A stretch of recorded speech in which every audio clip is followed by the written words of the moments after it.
in Springfield, they're eating the dogs, the people that came in. They're eating the cats. They're eating the pets of the people that live there. And this is what's happening in our country, and it's a shame. It's Wednesday, September the 11th, 2024, and welcome back to Goodfellows, a Hoover Institution broadcast examining social, economic, political, and geopolitical concerns. I'm Bill Whalen. I'm a Hoover Distinguished Policy Fellow. I'll be your moderator today, joined by two, not three, but two of our Goodfellows. John Cochrane is not with us. He is out doing the Lord's business for Hoover today, but in his absence, we're more than capably taken care of by the historian Niall Ferguson and former presidential national security advisor and geostrategist Lieutenant General H.R. McMaster, who is in the crosshairs of the show because we're going to talk about his book. Niall and H.R., great to see you. It's been too long, my friends. Hey, great to see both of you. And thanks again for the opportunity to talk about the book with two people who I admire. And Niall, thanks so much for your advice at the outset of it when I was framing it. I didn't want to name you by name because I didn't want you to be blamed for anything that's in the book. But thank you so much to both of you for your support and friendship on this. Okay, in Nixonian terms, that makes Niall Ferguson an unindicted co-conspirator in this book, I guess. But let's get into it. The title of the book is At War with Ourselves. It is number 2 HR on the bestseller New York Times hardcover nonfiction list. Congratulations, that is a coup, my friend. I'm curious about one thing, HR. I am a recovering Washingtonian. I've spent half my life in that city. I've spent my life in politics, so I've spent way too much time reading memoirs of people who spent time in Washington. There are usually two defining features to a tell-all Washington book, HR. One is that the people who writes the book, the person who writes the book, they use it to get even. They want to exact their vengeance on people they think backstabbed them, threw them under the bus, did them wrong. Secondly, HR, there's the unwritten subhead, which is that I was the only smart person in the room. Everybody was too stupid not to take my advice. Now, as I'm reading At War with Ourselves, I keep waiting for that moment when you throw somebody under the bus or when you say, I was the only person who got it, nobody else was wrong. But it's not there, my friend. Now, was this a conscious decision on your part to write a Washington book that is in many ways not a Washington book? Well, thanks for asking that question, Bill. I really wanted to strike the right tone. I mean, I really did. I wasn't writing it to settle any scores. I wasn't writing it to say, hey, if everybody had just listened to me. What I wanted to do is bring readers into the White House, into the Trump White House. What was it like? What is it like to be a national security advisor? What does an effective national security decision-making process look like? What are the obstacles that one encounters when trying to put a process like that into place? What are the roles? What role does personalities and relationships play in trying to forge effective policy outcomes? And of course, what is the president? What is the president's character? What is the importance of presidential character? And to consider President Trump in context of the 8 Obama years that preceded it and the Biden years that followed it. So I hope I made good on that while being still grateful for the opportunity to have been in the job. And what I really hope is young leaders will read it. Young people who want to lead, who want to serve will read it and say, hey, I can see what the rewards are of service. HR, congratulations on the book. It's an important book. So was the previous book where you set out the strategic landscape, but this one fills in a lot of the detail on what happened during that whirlwind time when you were national security advisor. I want to talk a bit about how you describe the evolution of strategy, because in a way, your book is a chance for us to understand how the national security strategy of the United States got fundamentally overhauled in the first Trump administration under your leadership. That was an enormously consequential change. I remember reading that document when it first came out and comparing it with the document it replaced, which was the last national security strategy of the Obama administration. Radical change, especially on China. Talk a bit about how the book helps us understand that process, given that you were doing it with, let's say, a somewhat erratic commander-in-chief as your boss. Well, thanks, Niall. I mean, what I saw it as my job to do is to help President Trump determine his own foreign policy, his own national security strategy, and to do that by fulfilling my duty as a national security advisor, who is the only person really in the national security and foreign policy establishment who has the president as his or her only client, by giving the president best analysis, by giving the president best advice. And of course, we know Donald Trump is nothing else but, if he's nothing else, he's disruptive. And I wanted to help him disrupt what needed to be disrupted. And Neil, in terms of the process and how to frame his approach to national security, which is reflected in the national security strategy, or a specific policy and strategy on China, for example. What I wanted to do was to help him by describing the nature of the challenge we're facing, and then to consider what our objectives ought to be based on the nature of that challenge. And the way to do that with Donald Trump, and I think really kind of with any president, is to answer the so what question up front. Why does America care about this challenge to our security and prosperity? Because then you can view that complex challenge through the lens of those vital interests and craft an overarching goal and more specific objectives. And in my initial engagements with President Trump, I didn't really go that much further than that, because I wanted to make sure, hey, do you agree with this definition of the challenge? Do you agree that this is why Americans should care? And do you agree these are our goals and objectives? And then we initiated a framing process and then the development of options that questioned the assumptions on which previous policies were based. This is something that President Trump enjoyed doing, right? Because he would often talk about, the stupid people who came before me and so forth. And in some cases, most cases, I think all cases, he was correct that these weren't stupid people, but our assumptions were overly optimistic and were oftentimes implicit and therefore not challenged.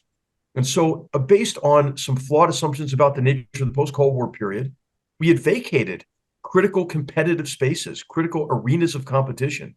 And we were getting our ass kicked, Neil, by revisionist powers, Russia and China and their allies and so forth, or partners.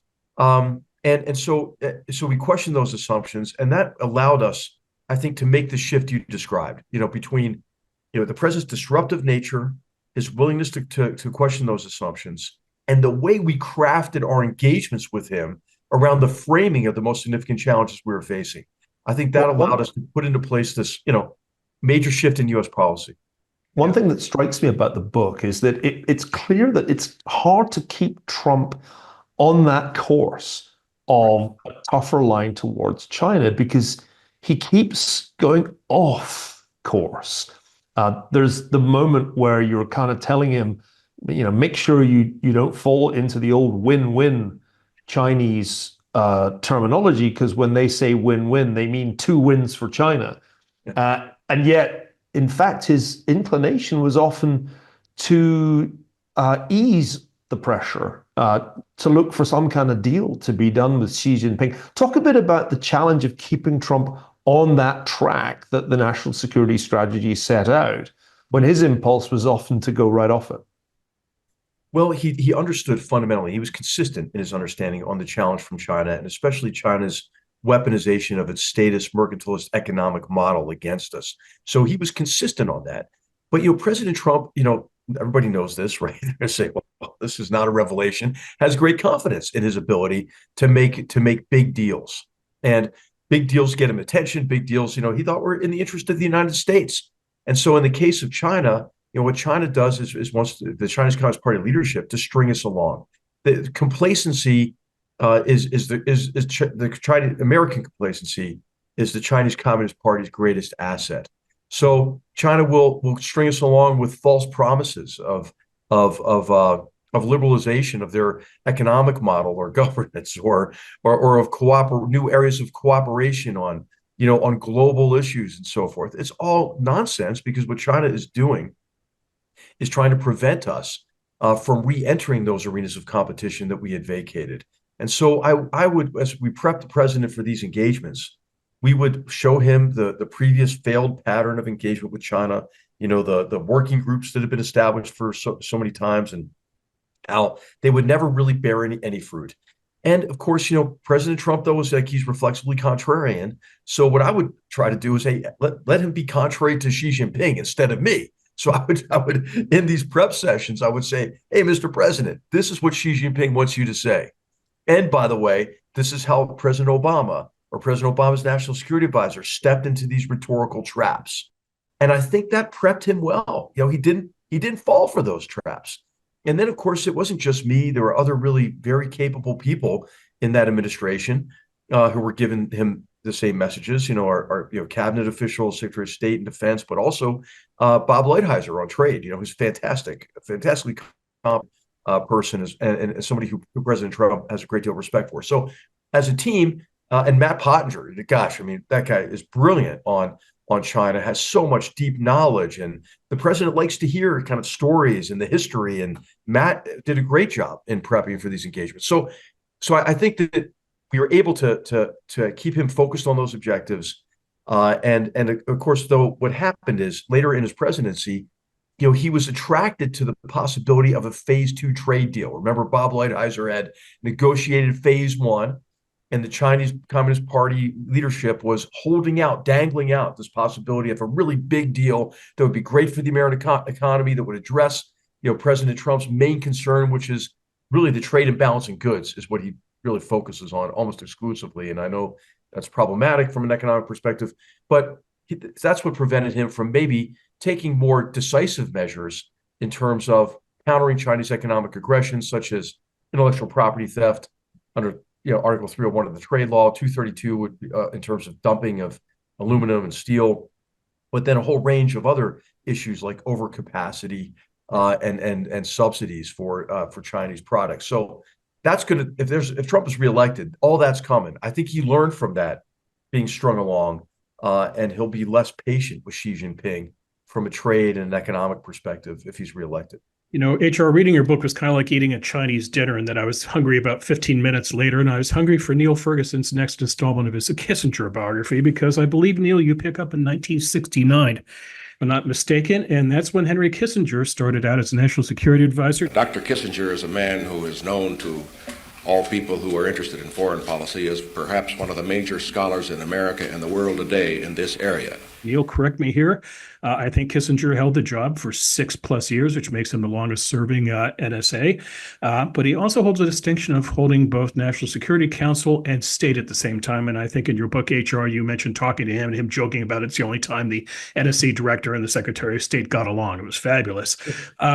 Let's approach this job a little bit from a design. I'm going to get Neil's thoughts here on what Kissinger has told him about it as well. But having served in the Army, HR, where there is a pecking order and an understanding of power, there's a general and officers who take commands and go forward.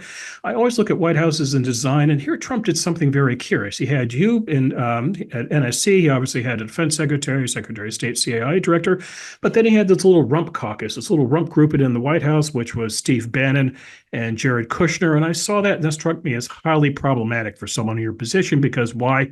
Bannon's the kind of guy who thinks he's always the smartest guy in the room, and he's a free agent and kind of a wild card. Jared's obviously the son-in-law for Trump. It would seem that there was kind of a built-in system that could cause chaos within the White House. Am I reading that correctly, or am I wrong here?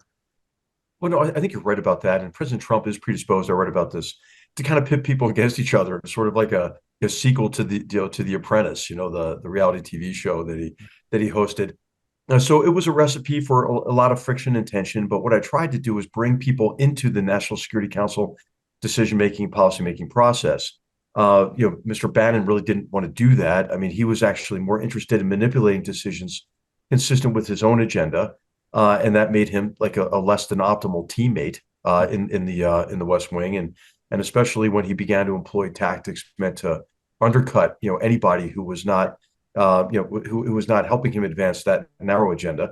But what I found with Jared Kushner is he was a force for good in the Trump White House, in my perspective. I mean, Jared Kushner was given some what people thought were impossible portfolios, in the wake of President Trump's, or as President Trump was continuing his serial insults aimed at Mexico about building the wall and everything. He gave that Mexico portfolio to Jared on top of the Middle East portfolio and so and a number of others. So I think that he actually over-delivered.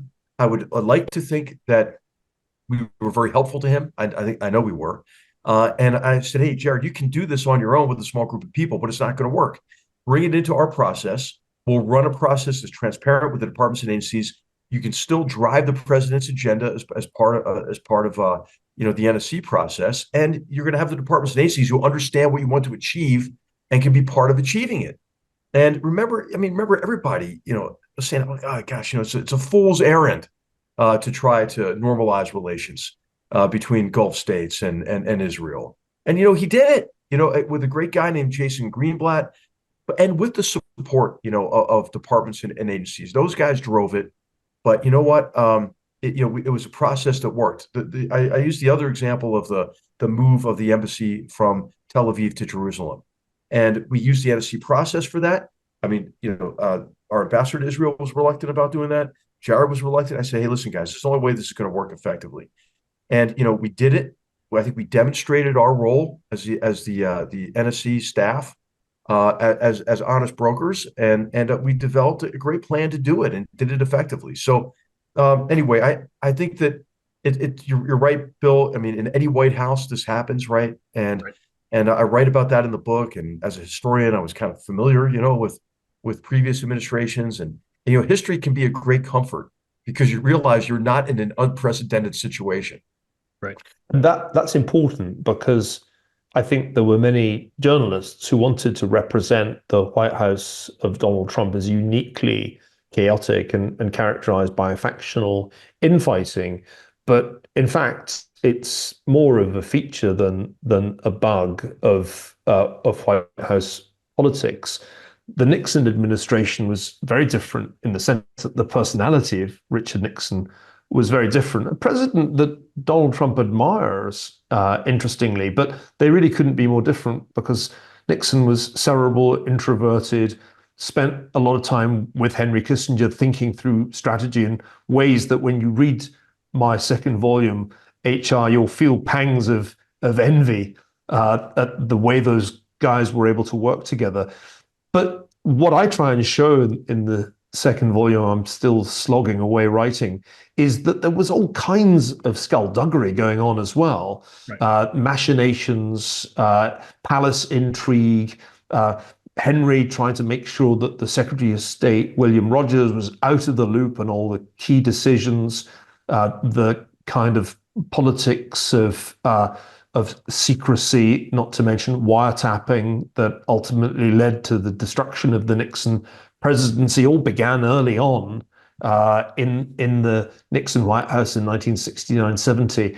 And so I think one of the things that I take away from your book and from the work I'm doing on the Nixon administration is that this is actually how American politics works by design. The separation of powers, in fact, means a kind of struggle between the different bits of the government. You don't talk an enormous amount about Congress, but it's another thing that is at odds with the executive branch most of the time. And so my sense is that for most readers, it's very valuable to see how the sausage gets made and to realize that inside every White House or inside every administration, there are these battles going on. And this is not something peculiar, wasn't really a particular failing of the Trump presidency. It's actually kind of normal that happens. And we shouldn't be surprised. We don't hear quite as much about what's been going on in the Biden-Harris White House because there's been much less leaking. But in the end, we'll find out, and I'm pretty sure we'll find out that there were all kinds of palace intrigues going on, the culmination of which was, of course, Joe Biden's departure from the top of the Democratic ticket this year. So I think this is one of the most exciting things about your book. We get to see the realities of policy making, of grand strategy making in the sometimes quite toxic context of the Trump White House. But I'm kind of here to reassure you, it's okay. This kind of happens in most administrations, even Ronald Reagan's. I mean, that's something that I'm learning from our Hoover Fellow Joseph Ledford's work. When you look at the politics of Iran-Contra, you realize that that was no shining city on a hill, the Reagan White House. Oh, no, quite the opposite. If I was talking to Admiral Poindexter. So one of the aspects of the book that I enjoyed writing, actually all of it, it was a mixture of emotions writing the book, but I enjoyed writing the part in particular about my conversations with former national security advisors. I talked to every living former national security advisor in person or on the phone within weeks after taking over the job, And the title of the book I took from what Admiral Poindexter told me, who served later in the Reagan administration, but he was talking about the first years of the Reagan administration. He said, hey, they were at war with themselves, and so that's where the title comes from. And, it is a comfort to know that these tensions existed, and Dr. Kissinger, who is a friend of ours, and I know we both admired him, and I mean, I loved his sense of humor about all this too. He recounted his perspective on it, and when I started to write the book, I did a Zoom with Dr. Kissinger, just to get his advice on how should I frame it, what are the top themes you think would be most useful for readers to read about. And he said, don't do what I did, with the White House years. He said, I tried to write about everything, He said, just focus on several themes and we discussed them. And I was reminiscing about our many conversations when I was National Security Advisor. I said, Henry, as I look back on this, I faced a fundamental choice to play the power games, to engage in the intrigue, or just to ignore that and try to try to do my job. And I think knowing that I'm a much less effective Washington bureaucratic infighter than he was, he said, you made the right choice. They would have eaten you alive. HR, I was going to good-naturedly tease you, HR, because we're at war with ourselves. That's a line from Kanye West. We at war with ourselves. He has a song called Jesus Walks. Here's what he raps. We at war with terrorism, racism, but most of all, we at war with ourselves. So I need to call you Yeezy now, or? Well, I think also, hey, let's get over it, I think is the theme to those lyrics. And I hope that's, it's one of the themes of the book too, is that being at war with ourselves is not only bad for, our psyche in our society, but it's actually a severe impediment to good governance. I think if you begin everything with, a vitriolic discourse, or that you're immediately in opposition to somebody from another political party, or, then actually you foreclose on the opportunity to have a meaningful discussion about how we can work together to build a better future. So one of the themes in the book is, hey, let's get over it. Let's begin conversations with what we agree on in connection with our most significant challenges and opportunities, at least from a foreign policy and a national security perspective, and we can get a lot done together. And a lot of the book is about our incredible team's efforts, to transcend this friction that we encountered and difficulties, and to actually get some really good outcomes, as you guys have mentioned already. I mean, the national security strategy that Dr. Shadlow, our colleague here at Hoover, she ran a fantastic collaborative process while remaining true to the president's main priorities. And I tell the story in the book of this meeting with President Trump on the national security strategy. And he tells Dr. Shadlow, he goes, I love this. I want more of this. This is great. Well, it's because we paid attention to him.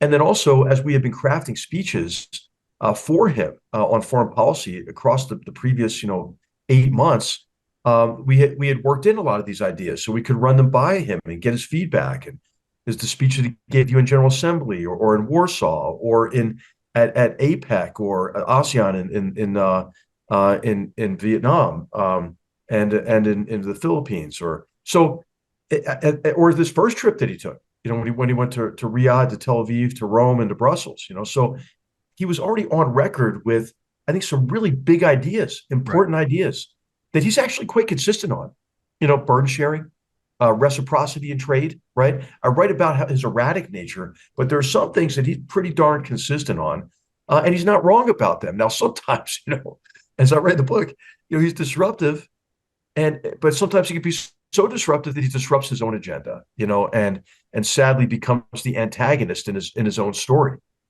A final question I want both of you to grind on here. And the National Security Council HR dates back to 1947. I think the first NSA comes in about 1953, but the council itself goes back to 1947. Neil, it's a vestige of a previous Cold War. So the question to you two gentlemen, we're now in Cold War II, a different Cold War. Does America need to revisit its national security apparatus? And if so, how would you two redesign it? Why don't you go first? What are your thoughts on this? The most striking difference between today and the NSC of 50 years ago is how much larger the bureaucracy is today. Mm-hmm. And I think the question I'd put to HR is, did you find it an unwieldy bureaucracy? It's striking to me that it was possible in the early 1970s for Kissinger, with a relatively small group of talented people, to execute a very complex strategic maneuver, which was to try to exploit the Sino-Soviet split to improve the position of the United States as it extricated itself from Vietnam, to get the Soviets out of the Middle East. It was a very complex, multi-year strategy. But I think it would have been very hard to do with the kind of larger bureaucracy, much larger bureaucracy that the NSC is today. Very keen to get your thoughts on that, HR. You praise the people that you worked with, and I think quite justly, because you had lasting achievements. Even though you yourself were ultimately fired by Trump and replaced by John Bolton, what you had done not only endured through the Trump presidency, much of it has endured through the Biden presidency, because they didn't change the China policy in any meaningful way. So it lasted, but did it last because of this much more complex bureaucracy, or despite it? Yeah, well, it's a great question. I think first of all, you have to think about just the size overall. Smaller is typically better because you're more agile, but you do need people on the NSC staff who have deep knowledge of a particular problem set, say biomedical security, right? For example, the subject of that you wrote about in Doom. It's important to have people like who understand pandemics, or who understand the most destructive weapons on Earth, and what effective techniques might be to prevent the proliferation of those weapons, or have the expertise of Matt Pottinger on China, or Lisa Curtis on Afghanistan and Pakistan, and so I could just go on, right? Juan Cruz on the Western Hemisphere. So you need people with the right expertise. You also need people who understand the tools that government has to advance American interests. You need those two critical competencies. And you want people who are respected and who know their role, that it's not their role to make policy, it's their role to coordinate and integrate efforts across the departments and agencies. So the number of people is not as important as the right people with the right expertise.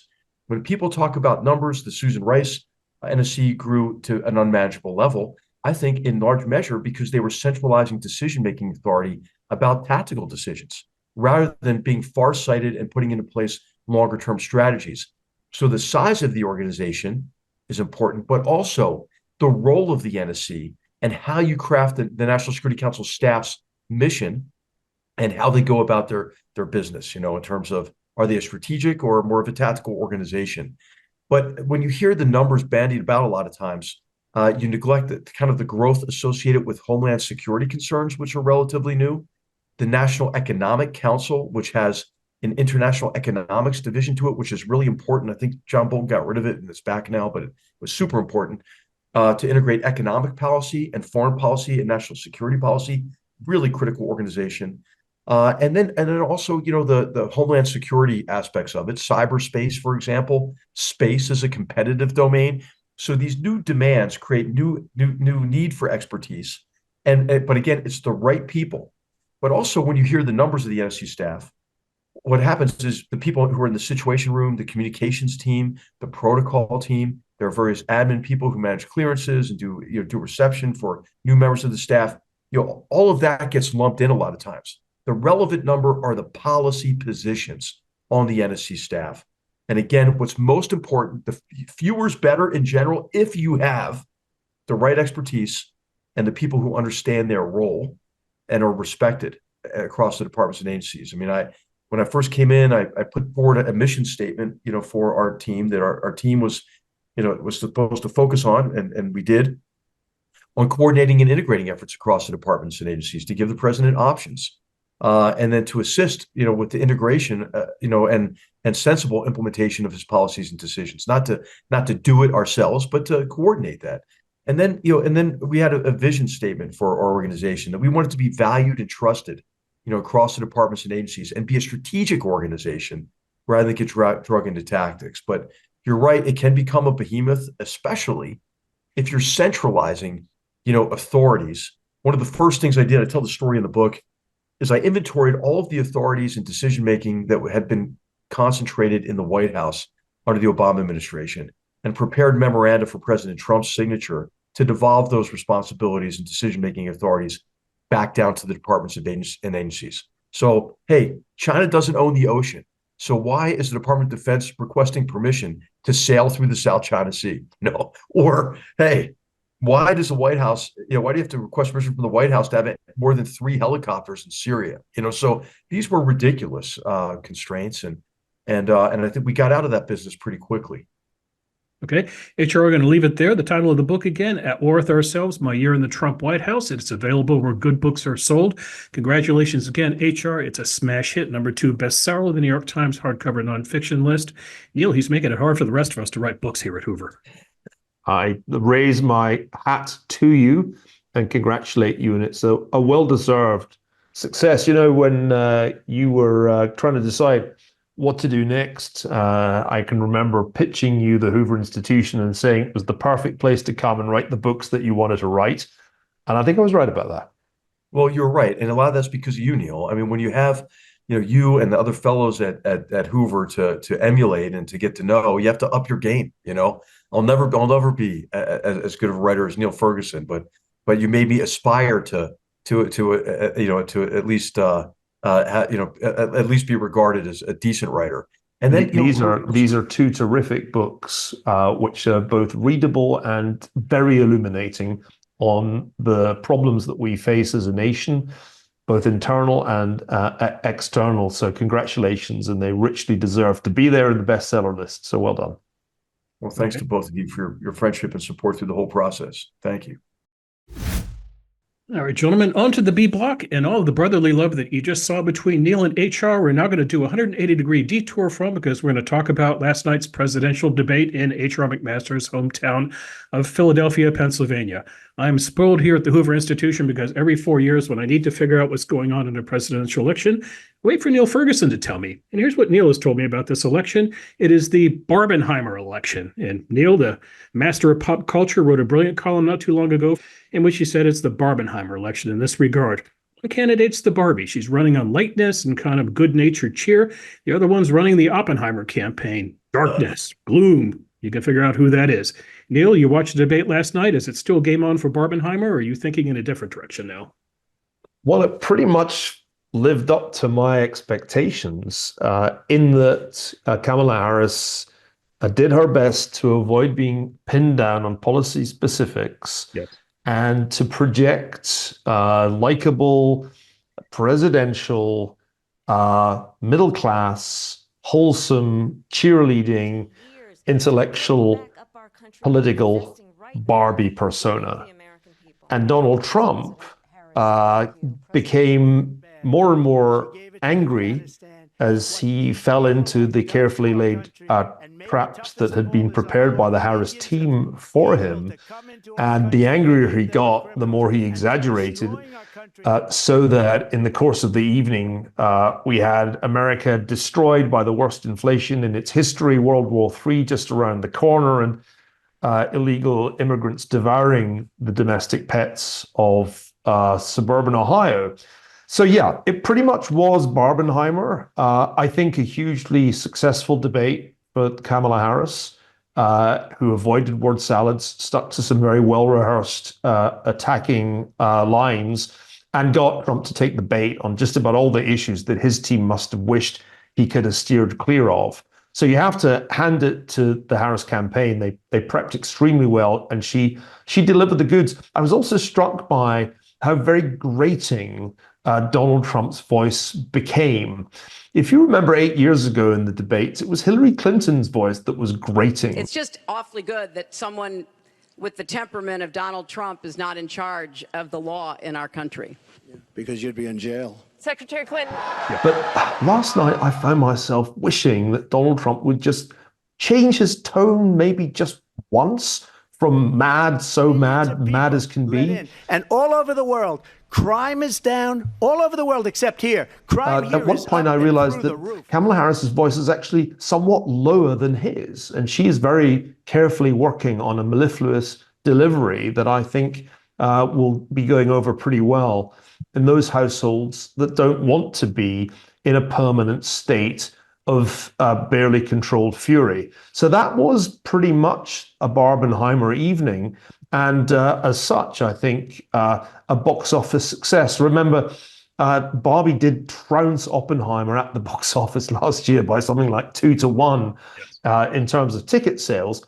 On the other hand, as I pointed out in that column, Barbie only won one Oscar, whereas Oppenheimer swept the Oscars. And if the Electoral College is kind of the Oscars, I don't rule out that even after a disastrous debate performance, Donald Trump can still win this election narrowly, and maybe because of Pennsylvania. And this is really one for you, HR. Here's my question, and I don't know the answer to this because I don't really know the place well enough. How did this play in those swing counties where this is going to be decided? Places like Northampton, Pennsylvania, which went for Trump in 2016 narrowly, went for Biden in 2020 narrowly, seems like the kind of place that will decide the outcome.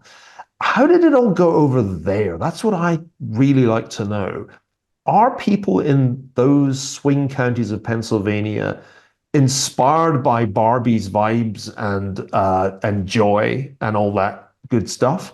Or are they really responding to Trump's message that the border was out of control, illegal immigration is a crisis, and there was a huge inflation mistake made by the Biden-Harris administration? What do you think? You know this part of the world much better than I do. Well, I wish I knew it better, because I moved away when I was 17 to go to West Point, and I've not lived, in Pennsylvania since then. And my family's there, my cousins are there.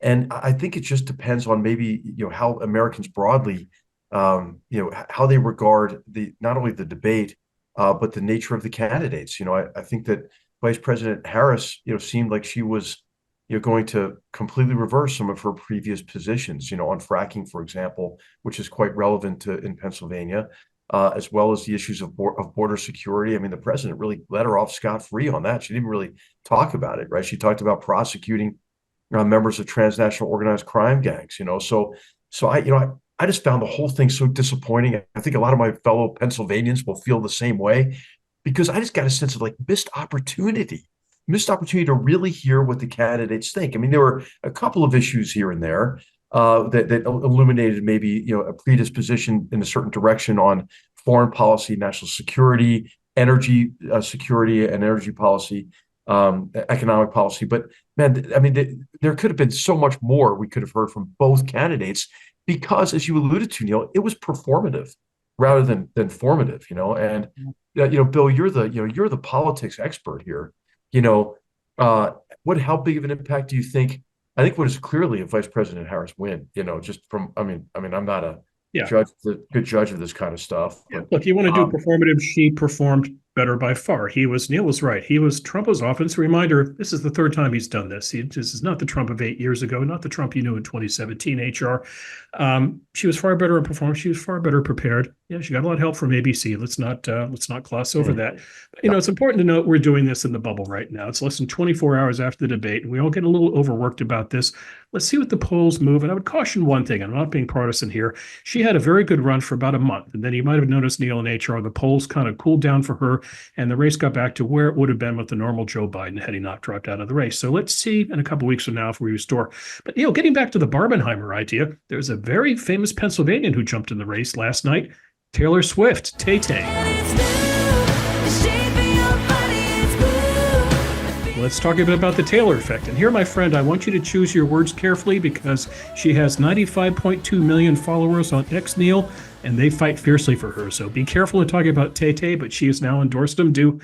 Is anything like that possibly a game changer, Neil, or I'm just reading too much into pop culture and celebrities here? Well, I think it's important because this election looks like being the most gender polarized election we've ever seen in the United States. The gap between male and female voters, even before last night's debate, was very striking, something like 11 percentage points.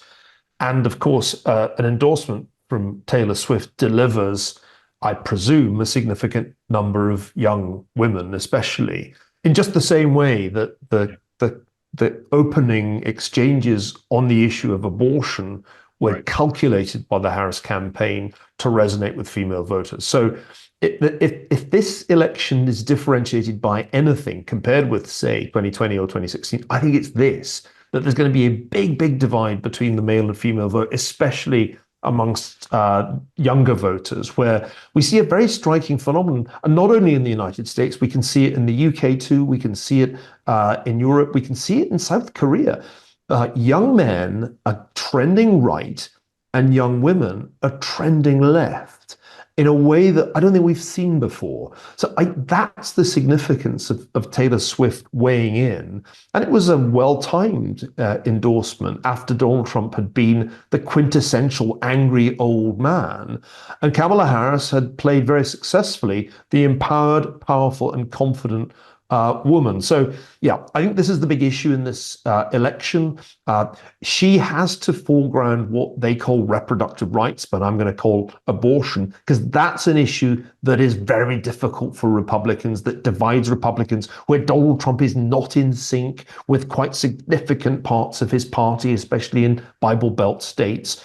For Trump, the issues that matter are immigration, inflation, and the economy more generally. And I think his signal failure last night was to make those issues the focus and make her, as an integral part of the Biden administration, responsible for the problems of the last 3.5 years. By failing to do that, I think he cost himself quite significantly. But you're right, Bill, in the end, everything in this day and age has a news cycle life of, 2 weeks? Even a near assassination of a presidential candidate was a news story for, to me, an astonishingly short time. We'll have forgotten about this debate probably by the next Goodfellas episode. Okay, 4 things about this debate, which I want to quickly point out to you, and I want your thoughts on which one of these bothers you the most. Neil, there was no mention of the Ferguson Law, the concept that great powers, when they end up spending more on debt service than the military, they're screwed. So no mention of that.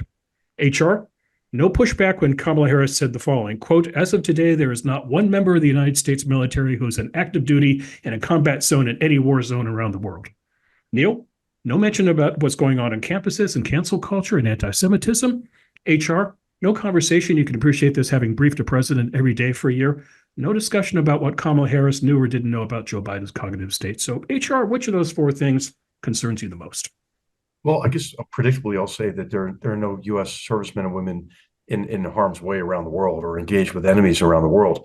Yeah. It's been really not reported very much, but ISIS has become much more active in Syria and in Iraq. U.S. Central Command, where my friend Eric Kirill is the commander, who's just a fantastic officer and as good of a rugby player. He's an absolute animal on the rugby pitch. This is a guy who was shot in the leg in an alleyway in Mosul and chased down the terrorist with a knife. He is one hard man, but he's also very competent. He just reported that there have been twice as many raids against ISIS and twice as many ISIS-related attacks in Iraq and in Syria, and ISIS is trying to regain control of territory and become an even greater threat. And so those soldiers are in harm's way. Iran, through their proxies, is attacking our forces across the Middle East, and the Biden administration still doesn't want to act like they know what the return address is. So maybe that's why she doesn't think we're engaged with enemies, because we haven't recognized that Iraq, through their proxies and now also directly now are engaging in acts of war against us. Mm-hmm. And then think about what's happening in the Bab el-Mandeb with the multiple attacks on shipping and on our naval vessels. Every one of those intercepts of a shore-to-ship missile is a diving catch, right? And so, I could go on about this, about how aggressive China is becoming in the South China Sea, the 7 acts of aggression against the Philippines, a U.S. ally, and guess what? We do have troops out there. So I just think that it was sort of a Pollyannish depiction of the state of the world. And that was maybe what disappointed me most about her statements. What about you, Neil? Well, whoever wins this election is going to be dealing with one hell of a fiscal mess. Sorry, John Cochran's not here to agree with me, but the growth of the debt over the last, decade really has created a huge problem. And the problem is because with higher rates, servicing that debt starts to consume an ever larger share of the federal budget. And my jokey Ferguson's Law is no joke, actually. The US government is now spending more on interest payments on the federal debt than on national security. And the Biden-Harris policy implies a squeeze at the defense budget at a time when we really need to be investing in strengthening our military. Otherwise, we will not have deterrence in the various theaters where the increasingly aligned authoritarian powers are threatening us. So I think to have two presidential candidates say virtually nothing about those fiscal problems was a really lost opportunity. And it would have been nice if the moderators had asked them about it. How are you going to clean up the mess of a deficit of 7% of GDP or whatever it now is at a time of near full employment? How will you cope when the economy slows down and that deficit gets even larger? But that wasn't the kind of question that the anchors were interested in asking last night. Okay, we have about a minute left. A quick question. It's a mousetrap question, Neil, in HR. How can you design a better debate? I have one solution for you. Let the journalists allow the candidates to ask each other questions, as we get a warped view from the moderators themselves. There was the obligatory climate change question. I wanted to throw a brick through my screen on the answers because I read polls religiously. Climate change just does not resonate the same as the economy or the border or foreign policy, but yet they have to ask a climate change question. But Neil, in HR, if you could change one thing about the debate process here in the US of A, what would you change? It's a great question, but we would have to try to get to more substance. I'm thinking about when I debated in high school and you had a resolution and you had the affirmative and negative team, maybe even provide some of the questions in advance, knowing that the candidates will take an affirmative or negative position and have them, make an argument for or against that, that proposition, and then afford, a short rebuttal time for both of them, more in lines of, the rules of collegiate debates. So I just think we got to do something to try to force the candidates to answer the questions. Like, what would their policies be? What would they really do? I mean, my view is that these aren't debates, and the reason that they're so frustrating is that we don't really have a culture of debate in this country anymore. Even student debating has been severely damaged by wokeism, so that it's impossible, in fact, to have the kind of debates that you and I had when we were young. So we need to revive debating as an activity. Perhaps it's part of the educational renewal that I'm so concerned with. If we want to see presidential candidates engaging in real debates, my one reform, let's have an audience. Having these dead, empty studios is not the right way for a political argument to be made. Democracy is about the people, and having the people sat watching this on their TVs instead of at least being represented in the auditorium seems to me in itself to be a mistake. So I'd like to bring the audience back. Not exactly Lincoln Douglas, is it? No, that would be my reform. Bring back the audience. Yeah, I would add one more thing. We need at least one more debate here because you just can't cram everything into 90 minutes. I'm the only single guy in this show. It's like watching two people speed date for 90 minutes. It was just very shallow conversations and nothing substantive. But and now on to the lightning round. Okay, gentlemen, let's begin. Quick question here. We're recording this show on the 23rd anniversary of the 9/11 attacks on America. Very quickly, where were you two that day? I was in Germany in command of a cavalry squadron. We had a short respite in between a force-on-force maneuver exercise and a continuation of that exercise. And I resolved at that moment, obviously, to continue to train our unit and get us ready to fight. I did not command that squadron when it did go into combat, but it did go into combat several years later.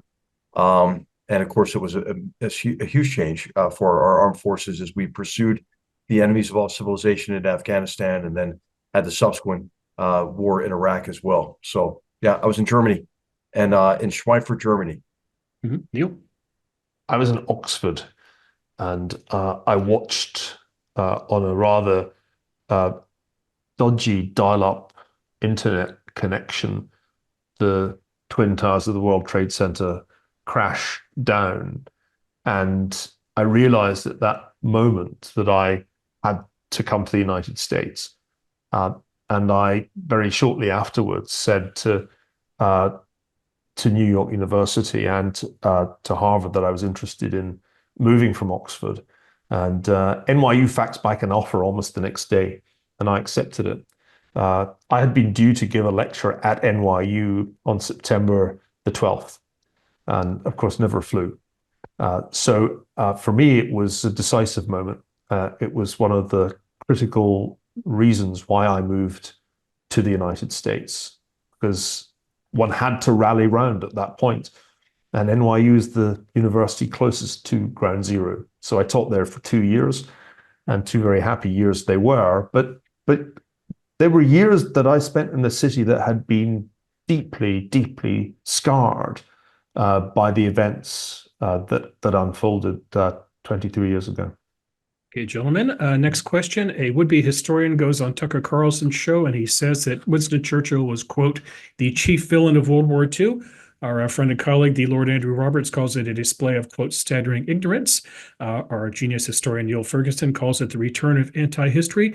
You're both historians. Tell me what's going on here. Neil? Well, he's not a historian. And for Tucker Carlson to present him as an historian was a kind of deception in itself. Darryl Cooper's never published a history book, and his various contributions on podcasts and on social media amount at this point to nothing much more than resurrecting Nazi propaganda. And that's all he did in his interview with Tucker Carlson, to basically reheat the arguments that the National Socialist regime made in the 1930s and 1940s, particularly that Churchill was the warmonger, that he had Jewish financial backers, that Hitler, in fact, only wanted peace. I found it astonishing that these old Nazi tropes, straight out of the Goebbels playbook, should have been given any prominence at all on a podcast of any kind. And the fact that it attracted so much public interest deeply depressed me, because it taught me that a great many people are unable to discern Nazi propaganda when they hear it. HR gets worse. Our friend Barry Weiss points out that Darryl Cooper also suggested Adolf Hitler is in heaven. He's also suggested the Romans were sent by God to eradicate the Jews. He's also said the Holocaust wasn't so much a planned genocide as it was the fact that the Nazis took so many damn prisoners, they had to kill a few million people. Why does Tucker do this, HR? Well, gosh, I mean, I don't know. I mean, he's a charlatan. He's a grifter. He's a demagogue. I mean, you'd have to ask him, like, what is his motivation? I mean, I would like to think he's a pretty intelligent guy. He's got to know better. So I think what he's willing to do for his own kind of fealty of his base of supporters is to engage in this kind of demagoguery. I really don't have much to add beyond the two excellent essays by my colleagues. And one of the reasons I'm so proud to be here at Hoover are the essays that appeared in the Free Press by Neil and by Victor Davis Hanson, which took this all apart. So I think that it's really important for all of us to stand up to this kind of demagoguery and to call this individual out for who he is, as well as anybody who gives him airtime, like Tucker Carlson. Mm-hmm. All right, gentlemen, final question. It is close to voting time in America right now. We mentioned that Taylor Swift has come out in favor of Kamala Harris. You know who else came out with Kamala Harris? Dick Cheney. Yes, the Dick Cheney, as well as his daughter Liz Cheney. Question for you, gentlemen. Is it okay for conservatives to endorse a Democrat over a Republican? In other words, in this election, you have a choice of conscience, but you also have a choice of what's going to happen the next 4 years, depending on who wins. So, Neil, how do we process in terms of conservatives and how they vote? Oh, this is an old American playbook. There were Democrats for Nixon. Nixon spent a good deal of time trying to find people on the other side that would come over to him, like John Connally, the great Texan. Oh, he brought out Franklin Roosevelt's son in 1960, I believe, to yeah. So I think this is traditional politics as we know and love it, and America don't ever change. Okay, HR, I'll give you the last word. Hey, well, this is not my scene typically, but you do have, I think this effort to recruit people from the other side, and actually I think it's healthy to do it. I think our founders warned against faction, and I think that so many Americans also know the danger of that. I mean, look at how many Americans now identify or have identified themselves or registered as independents. I mean, I think it's because they're unhappy with the shrinking tents of each political party and the pandering of those political parties to their most loyal base, especially through the primary process, which then delivers candidates with whom the vast majority of Americans are unhappy. So I think maybe this is a breakdown a little bit of this obsession with faction. I think you're right. Well, you guys know who has very strong feelings about this? Victor Davis Hanson, who is going to be our next guest on Goodfellows at the end of the month. The bad news, the International Man of History is not going to be with us. I think Neil is going to have a scheduling conflict. We're going to have to deal without him. But John Cochran will be back, and I think we're going to talk about this and various other things with Victor. And you know how you make sure you will not miss Goodfellows? Subscribe to our show. Rate us, review us, say some kind things about us, pass the word about us. Also, sign up for the Hoover Daily Report, which means that any time that Neil and HR are in the news, you will find out about it. And you find that by going to the Hoover Institution website, which is hoover.org. On behalf of 2/3 of our Goodfellows today, Neil Ferguson and HR McMaster, the missing John Cochran, we hope today's show is great to have the boys back in camp with us today. Look forward to the next show. Till then, guys, take care. Everybody out there, thanks for watching. So long. My dog was taken and used for food. So maybe he said that, and maybe that's a good thing to say for a city manager. I'm not taking this from but television. the people I'm on taking it from television the city saying manager. their dog was eaten by the people that went there. Again, the Springfield city manager says there's no evidence of that. Vice We'll President find Harris, out. I'll let you respond to the rest of what you've heard. You talk about extreme. If you enjoyed this show and are interested in watching more content featuring H.R. McMaster, watch Battlegrounds, also available at hoover.org.